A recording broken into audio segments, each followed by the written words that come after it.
Welcome to Witchcraft Beyond the Basics, lesson number 6. We're going to start out with a quick review, and then we'll cover some new material, and then that will wrap up this course.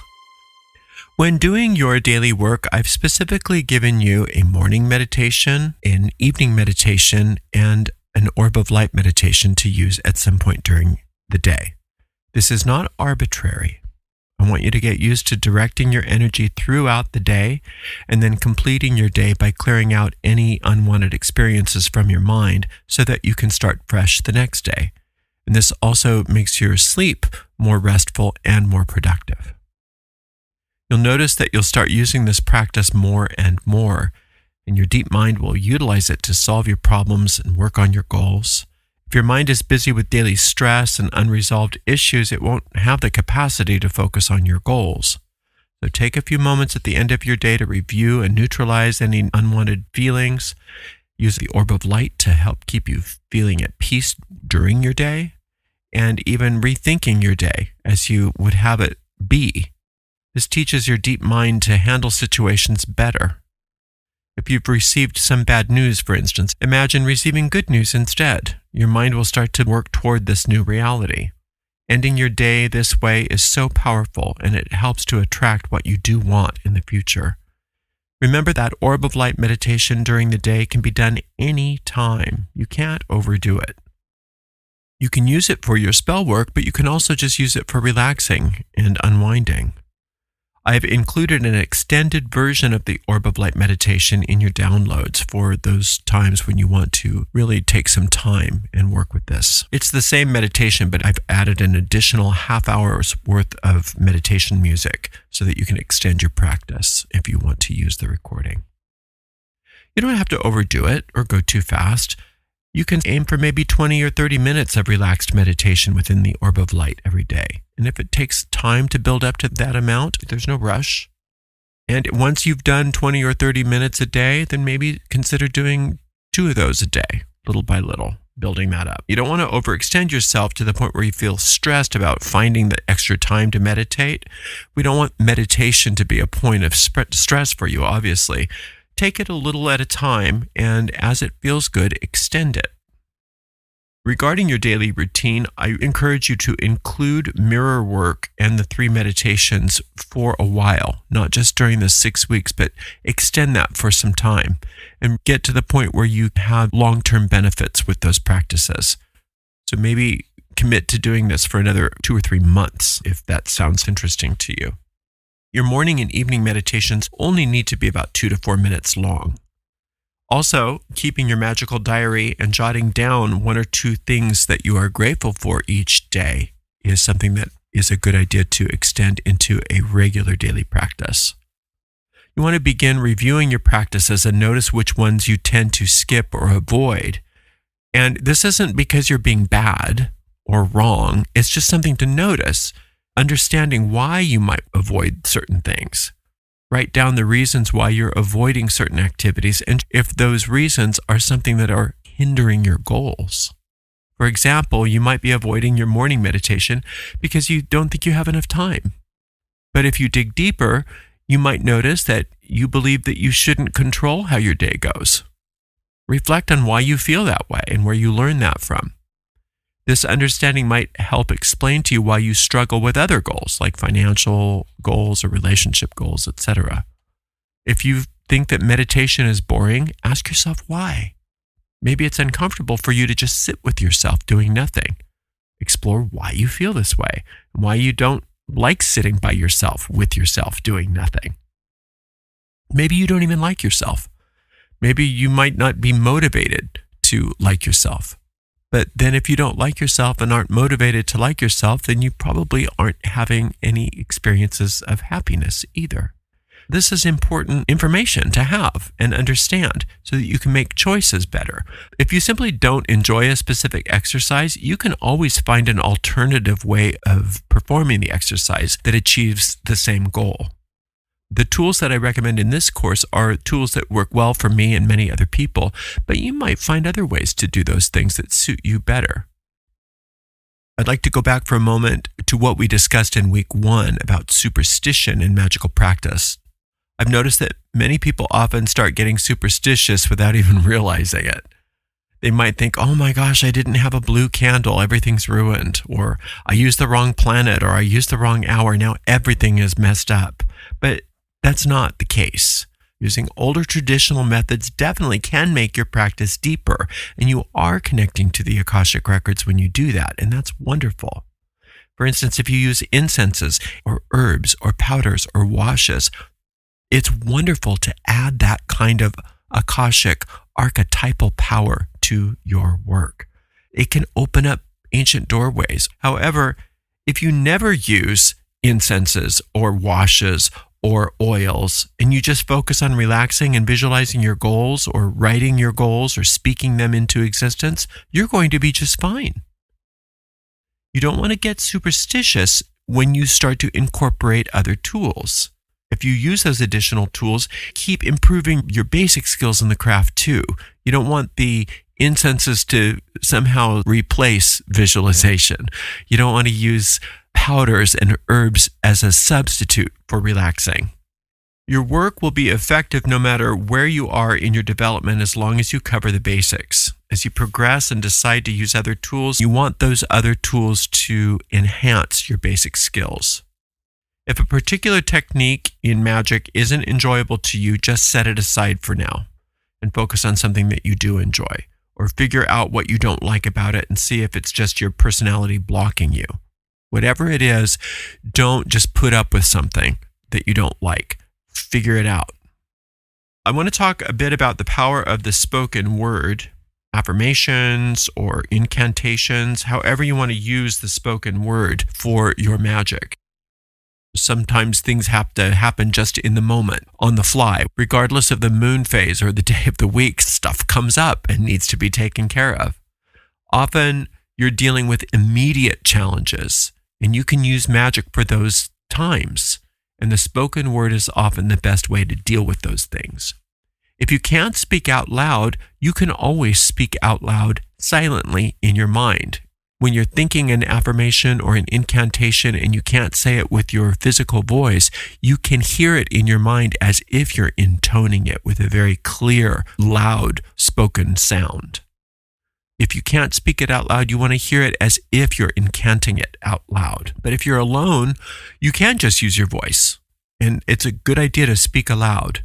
It's okay to make stuff up on the spot if you don't have something memorized. It doesn't have to rhyme.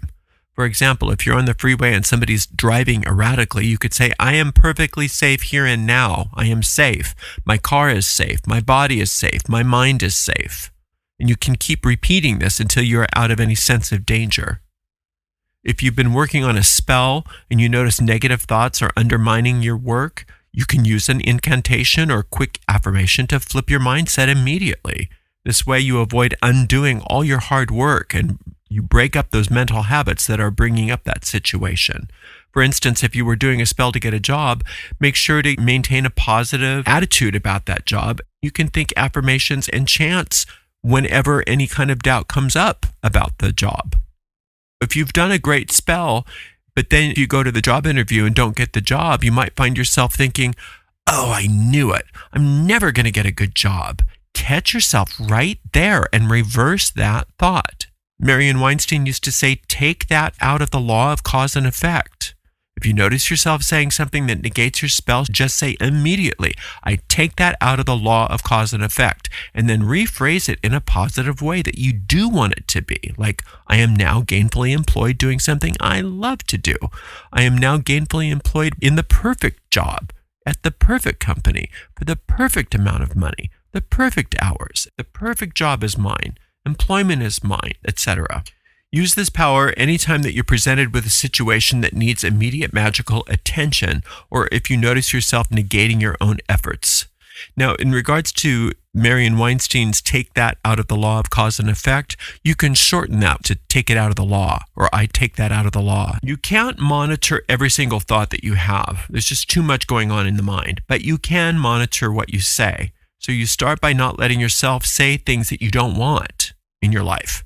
When you catch yourself saying something that's obviously something that you don't want in your life, even in conversation to yourself, switch it around. That way you train your mind If you're in a social situation and you can't out loud say, I take that out of the law of cause and effect, you can say it mentally, but remember to try to think it as if you're incanting it out loud in your mind. If you notice that you tend to join in on negative conversations just to feel socially acceptable, just stop. It's not good for you or the world. It's not helping anybody. You don't have to negate or argue with people. Simply smile, breathe, and keep quiet. You don't have to participate in negative conversations, including gossip, if you don't want to. Now, that's not to say that every political conversation or conversation that is difficult is negative. And you know the difference. Sometimes it's very important to have the hard conversations.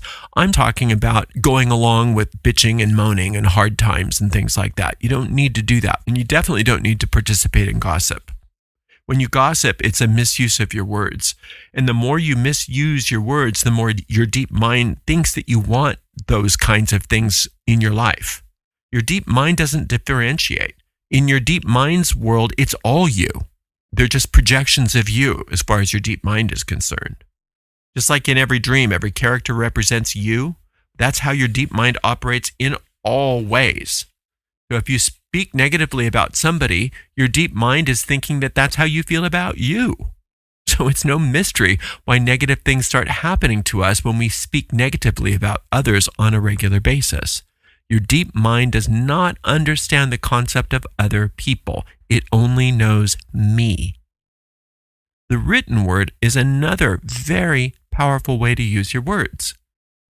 Everybody that knows my work is very clear about how much I value the written word. And that's because writing is one of the oldest magical tools. Writing and speaking are two of the ancient magical tools. You can write your way into the life you want and out of the life you don't want just by writing it down repetitively on a piece of paper.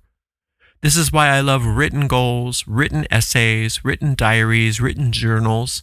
If you can't speak your incantations out loud, fine, write them instead. Don't type them, don't print them. Even if your cursive is awful, do your best anyway, because there is so much more power in cursive writing than in printing. Now, if you absolutely cannot write in cursive and you do not know how to write in cursive, printing is fine. But the more you can try to get that cursive writing going, the easier it is for those thoughts to drop into your deep mind. I do have a magical writing course that I have been working on, and it is almost available. And when that gets released, it's going to give you even more tools using writing for magic. Science supports all of this, by the way. Brain scans of children struggling with cursive show their brains operating at levels similar to adults doing higher learning. When these children switched to printing, the screen darkened. When typing, the screen went blank. Typing did not foster creation as much as printing, and printing did not foster creation nearly even closely to what cursive writing did. So even if you're struggling with cursive writing, you're doing more for yourself than you think. In America, many schools have completely eliminated cursive writing from their curriculum, which is unfortunate. Regardless of future use, children benefit cognitively from practicing cursive regularly. Their brains function at a higher level compared to when they are typing or printing. For parents, incorporating extracurricular cursive practice can help their children learn better and to be smarter. Your magic will improve if you write it. Write your incantations, write your affirmations, write your goals. If you're struggling with something, take out a pen and pad and write out your thoughts, and then write what you want instead of those thoughts, and you'll feel better immediately, and then those things will start moving in the right directions. Additionally, the power of creative visualization is essential. Visualize what you want and imagine yourself overcoming difficulties. If faced with a challenge, don't just accept it, picture yourself triumphing and becoming stronger. Visualize your desired outcome instead of thinking you must accept whatever life throws at you. Using morning and evening meditations will make this a habit. And as we practice this daily, that habit becomes much stronger. It's useful to have some chants memorized. If confronted with a situation, you can chant your way right out of it. When using affirmations and rhyming incantations, set a timer for 5 minutes and repeat your chant until the alarm goes off. Don't just do it once or twice. Repeat it. similar to how many people use mantras. You can also use a witch's ladder or a rosary or a piece of string with knots. You can decide on a number of repetitions and then count each repetition by using the knots or the beads. Chanting out loud will harness the power of vibration. These techniques obviously can be used alone or incorporated into other practices that you're already doing. When doing anything in magic, always ask your deep mind for definite leads. Leads, L-E-A-D-S. Ask for a sign. Ask for direction. Show me if there's anything I need to do. Show me if I am going in the right direction or if there's another direction I need to take.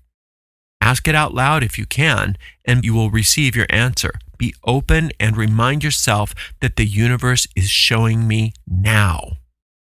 Sometimes the signs will be very obvious. For instance, you might see a bumper sticker that answers your question, or a billboard, or even a skywriter will spell it out. It's happened to me many times. Someone might say something to you, or you might open a book or switch channels on a television and hear something that is your message. If you hear similar things maybe 3 or 4 times, it's definitely a sign that you're supposed to listen to that.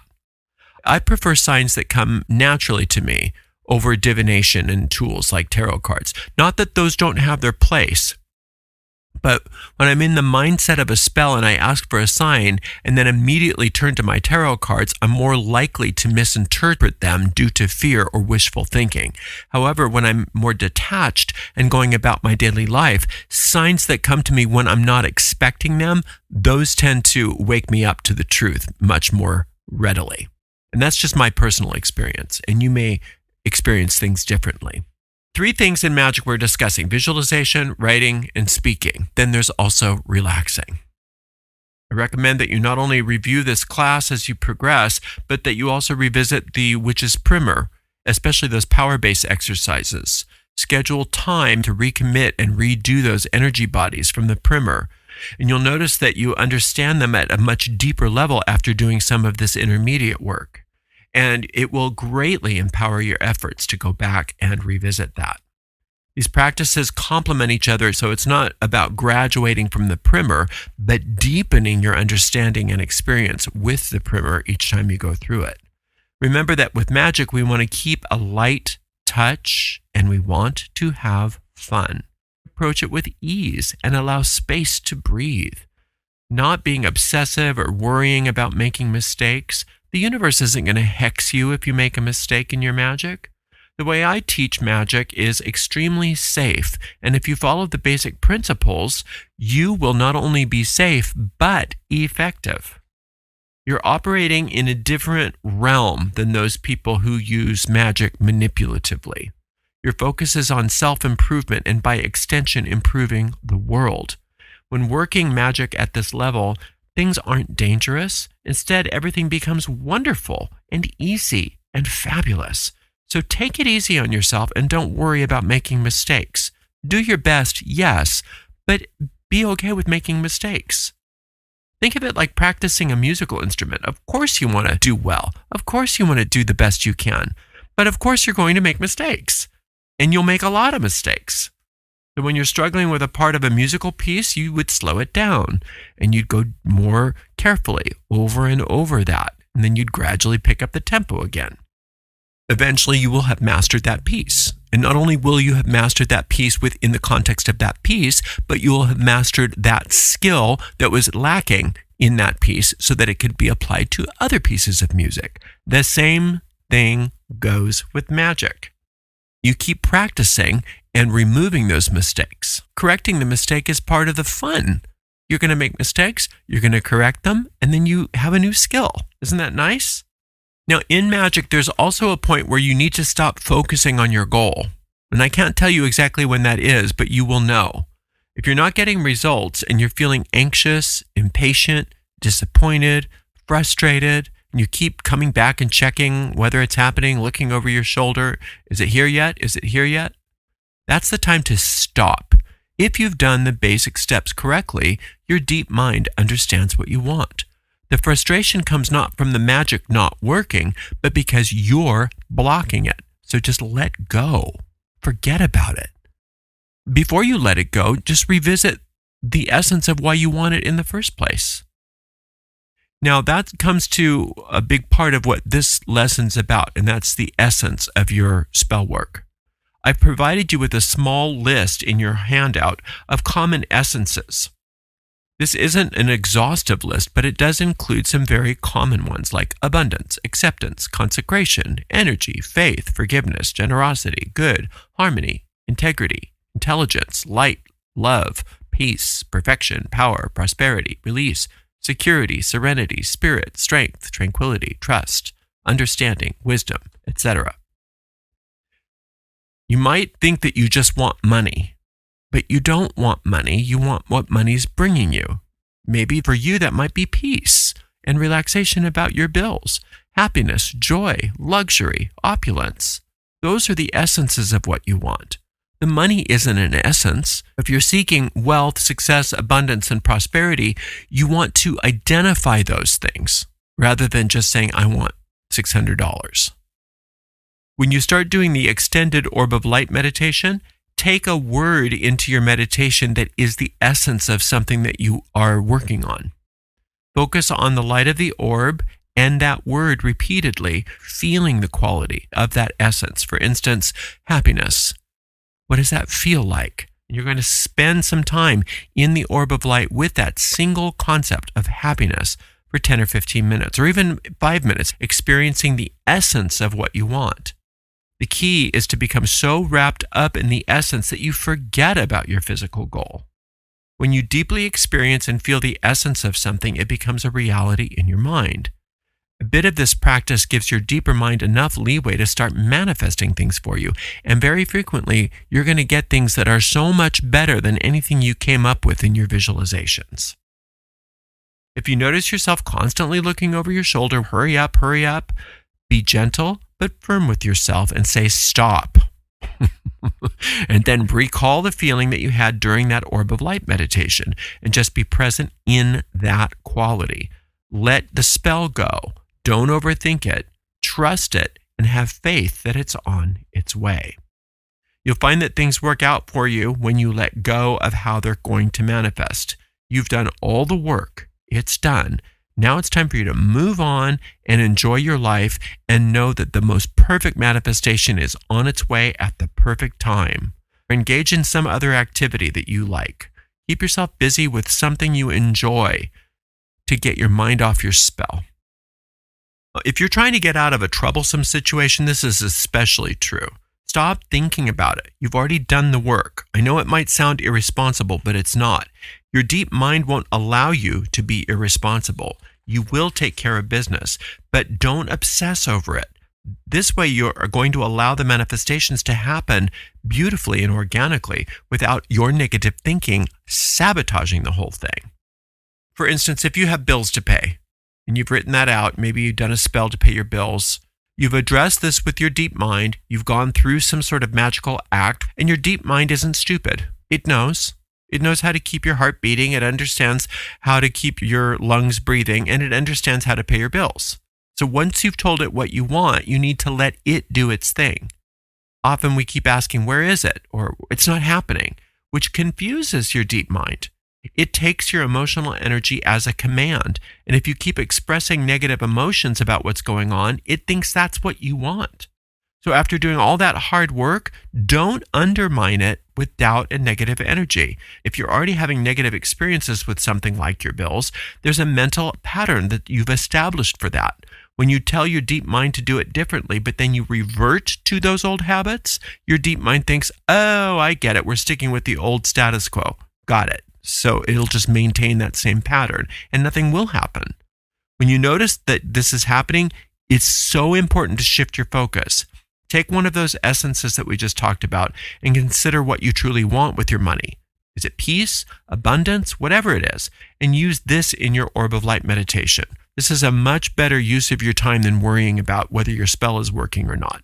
Focus on the essence of what you want. You've already cast your spell, so now your deep mind is in charge of the ultimate outcome. You just need to stop depositing seeds of doubt into your deep mind. Trust your deep mind to handle the details, just as it keeps your heart beating. Focus on the ultimate essence of what you want. Say it's peace. You trust that things are going to be taken care of, and you're focusing on peace, and you're going to be handling life as it comes, one step at a time. You're not going to ignore the electric bill, but you will have the money to pay that electric bill because your deep mind will see to it because you've done all the work. People often worry that letting go of their worries is being irresponsible, but it's more responsible to let go of the worries because sticking to negative mental patterns is what causes problems. It's okay to shift your mindset entirely and focus on what you do want and act as if you've already achieved what you want, and then let go of it and stay as positive as possible. If you feel negative thoughts and feelings creeping back, use your tools to refocus and avoid spiraling back into those old patterns. That's where most people mess up. They do a great spell and then they get in their own way. And you're not going to do that.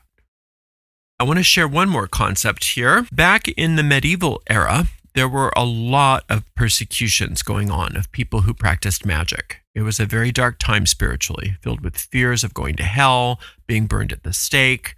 There was the plague. There was all kinds of stuff, and it was rife with superstition. Any negative event was often attributed to Satan, demons, and witches. Many old grimoires from that period depict primitive magical systems. Some of those systems were classified as demonology, or working with demons. Some of those so-called demons in those grimoires were actually pagan gods that the church had demonized. And so many of these demons were in fact deities from those older pagan traditions. And there's a whole mythology of demonology. It was believed that if you could summon these demons properly by using the right prayers and magical training, and could compel them to do your bidding. And if you were skilled enough, they would comply out of fear of magical punishment. And if not, they could destroy you. But another type of demon lumped in with the others had nothing to do with pagan deities or this weird Christian theology.